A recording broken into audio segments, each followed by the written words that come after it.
Terungkap Bribtu Rizka tak pernah lapor suami hilang sebelum Brigadir Esko ditemukan tewas.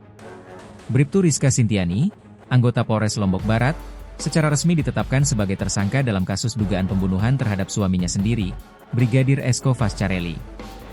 Penetapan tersebut dilakukan usai penyidik Polda Nusa Tenggara Barat, NTB, menggelar serangkaian gelar perkara pada Jumat, 19 September 2025. Kepastian Bribtu Rizka Sintiani sebagai tersangka dikonfirmasi langsung oleh Kabid Humas Polda NTB, Kombes Pol Muhammad Khalid.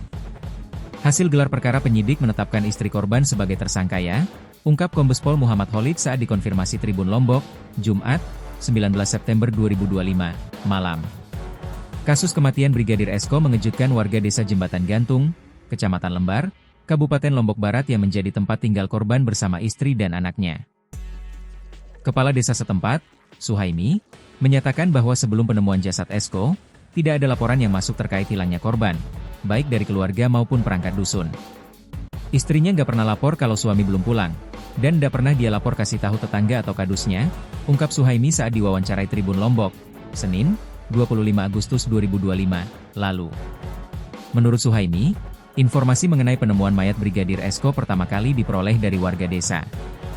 Saat itu, ia sedang berada di sawah dan segera menuju tempat kejadian perkara, TKP, usai menerima kabar tersebut. Saya dapat kabar pertama kali itu mau jam 4.30 WITA. Saya kesini itu pun dari sawah, saya lari ke sini, TKP penemuan korban, katanya.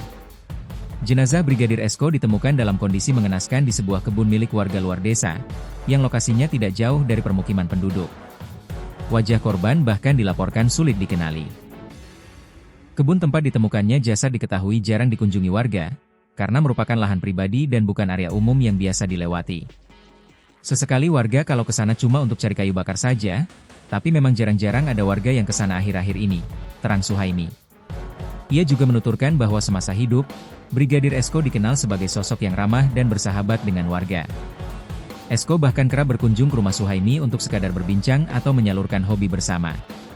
Setahu saya orangnya baik, dan sering, Brigadir Esko, ke rumah juga ke kebun, karena dia suka burung, ayam, kadang dia lihat-lihat itu ke rumah, ujarnya.